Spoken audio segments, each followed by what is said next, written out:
ইংরেজ আমলের ঐতিহ্য এখনো অমলিন দয়রামপুরে। ১৩৫২ বঙ্গাব্দ থেকে শুরু হওয়া ৬৫ ফুটের কালীপুজো আজও এলাকাবাসীর গর্ব। ব্রিটিশ শাসনের শেষ পর্বে স্বাধীনতার আকাঙ্ক্ষা থেকে জন্ম নেওয়া এই পুজো আজও মানুষকে এক করে রাখে উৎসবের আনন্দে।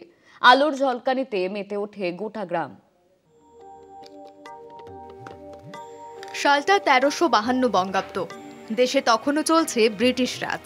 ব্রিটিশ সাম্রাজ্যের বিলুপ্তি ঘটাতে দক্ষিণ ২৪ পরগনার দয়ারামপুরের স্থানীয়রা একত্রিত হয়ে সিদ্ধান্ত নিলেন তারা কালী পুজো করবেন।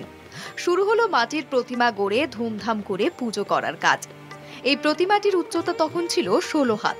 প্রতিমা বিসর্জন দেওয়া নিয়ে সমস্যা হওয়ায় কমানো হয় উচ্চতা।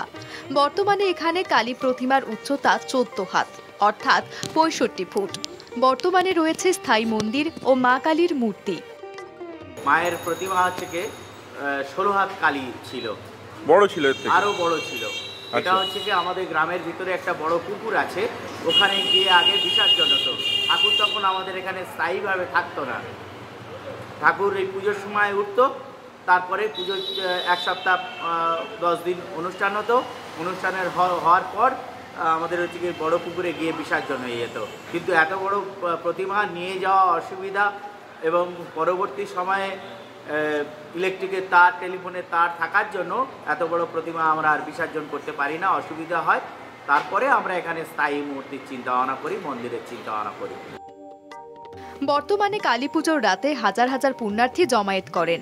প্রতি বছর পুজোর আগে প্রতিমার গায়ে নতুন করে রঙের প্রলেপ লাগানো হয়, পরানো হয় অলংকার। এখানে ধুমধাম করে হয় মায়ের পুজো। রয়েছে অন্নভোগ খাওয়ানোর ব্যবস্থাও। এখানে ১৪ হাত কালী মা, অনেক দূর দূরান্ত থেকে লোক আসে, যার মার কাছে মানসিক করে, মা সব তাদের পূর্ণ করে। বড় ঠাকুর একদম। হ্যাঁ, এরকম ঠাকুর এলাকায় আছে না? এরকম ঠাকুর আর দেখেনি। একসময় গ্রামে কোনো বড় উৎসব পালন করা হতো না, দুর্গাপুজো করার রেয়াত ছিল না। প্রতিমা দর্শন করতে গ্রামবাসীদের কয়েক কিলোমিটার দূরের গ্রামে যেতে হতো। সেই সময় গ্রামের মানুষজন গ্রামেই কালী পুজো উপলক্ষে আনন্দে উৎসবে মাততেন।